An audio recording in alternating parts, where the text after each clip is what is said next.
io ho mangiato or io sono mangiato? Io ho andato or io sono andato? Should you use essere or avere? And why would you use one or the other one? In this episode, we are going to dive into the use of essere, to be, and avere, to have, with Passato Prossimo, which translates to present perfect in English. Ciao amici! I'm so happy you're here. My name is Margherita, the host of Italian Grammar Made Easy podcast and creator of Italian Matters. I help English speakers build fluency and confidence to speak the Italian language through support, feedback, and accountability. I chose this topic for the first episode of this podcast because I know so many of you want to use these two verbs correctly to talk about the past in Italian. But let's be honest, Italian grammar is not easy. Understanding when to use essere or avere can be difficult if you don't have a clear and clean explanation in front of you. And this is what I'll try to do today. Don't forget to download this episode's guide at italianmatters.com/1 and also take the quiz when you have finished listening to this episode to see if you understood this grammar point. You can find the quiz at the same link. Pronti allora? Iniziamo! Essere and avere are called auxiliary verbs, and they must be used along with the participio passato to form the passato prossimo in Italian.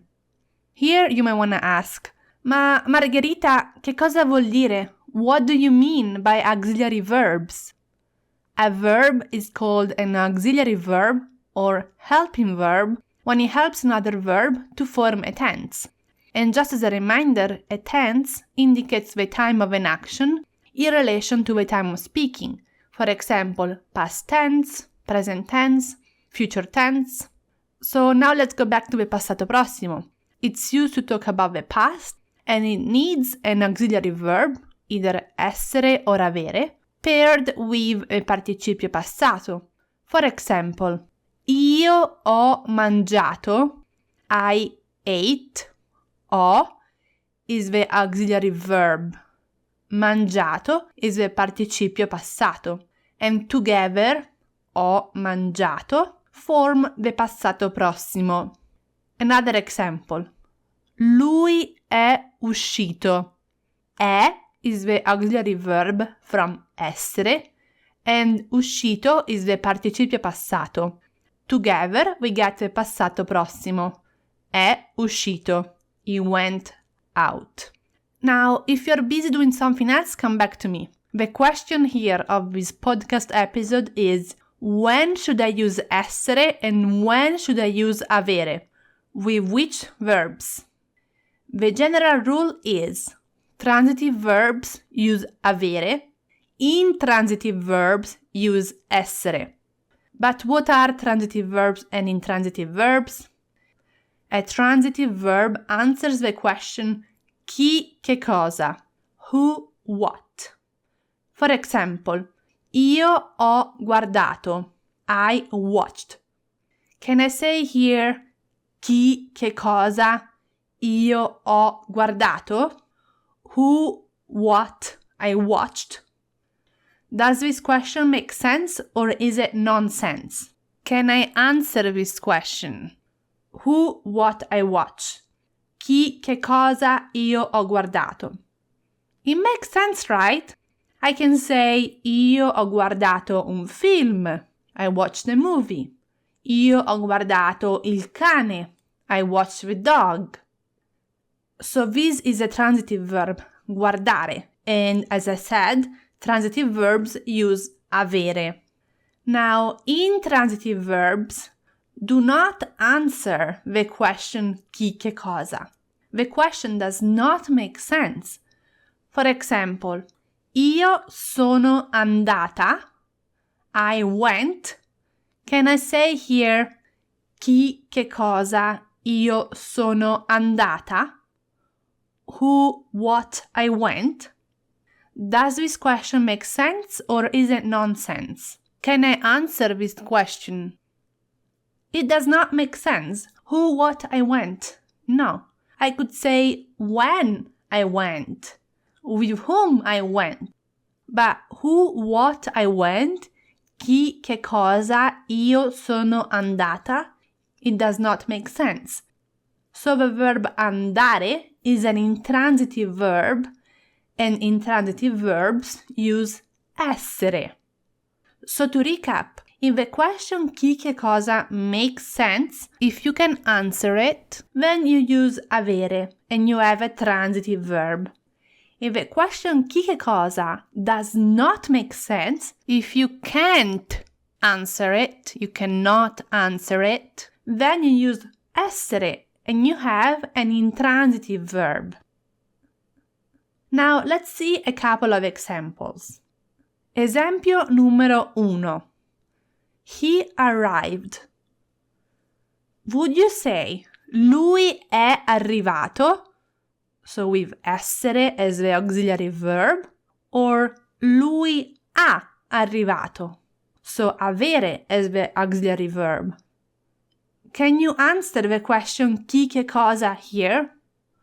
Who, what, he arrived? Does this question make sense? No, it does not make sense. You can say when he arrived, how he arrived, right? You can answer this type of questions, but the who, what, he arrived does not make sense. And so when the question chi che cosa does not make sense, you cannot answer it, then you use essere. So the correct verb here to use is lui è arrivato. Vediamo ora l'esempio numero 2. I understood. Would you say io sono capito or io ho capito? Can you answer the question chi che cosa here? Who, what, I understood? Sì, si può rispondere a questa domanda. You can answer this question, right? The question who I understood, what I understood makes sense. You can answer it, for example, by saying, I understood the lesson, I understood the professor. So when the chi che cosa question makes sense, use avere. So the correct verb to use here is io ho capito. Now, a couple of more things to keep in mind about essere and avere as auxiliary verb with the Passato Prossimo. Essere is always used with reflexive verbs, impersonal verbs, and the passive form. The ending of the participio passato also changes because it must agree in gender, masculine or feminine, and number, singular or plural, with the subject. So remember how earlier I said io sono andata with the final a? I use andata and not andato because I am a female, I am the subject of a sentence, so I'm changing the ending in gender to feminine, right? From andato to andata. And then another thing to keep in mind is that while most verbs are either transitive, so either they take avere, or intransitive and they take essere, so one or the other, there are certain verbs in Italian that take both depending on whether they have a transitive or intransitive role in the sentence. For example, finire to end. Luigi ha finito la torta. Luigi finished the cake. Here I'm using a from avere. Finire functions as a transitive verb. If I say instead, la torta è finita, the cake is finished. Here I'm using è from essere, and finire functions as an intransitive verb. So as you can see, in this case, the verb finire can either be transitive or intransitive. So depending on the sentence, it can take either essere or avere. So keep in mind that some verbs take both, but most verbs are either transitive, so they take avere, or intransitive, so they take essere, not both.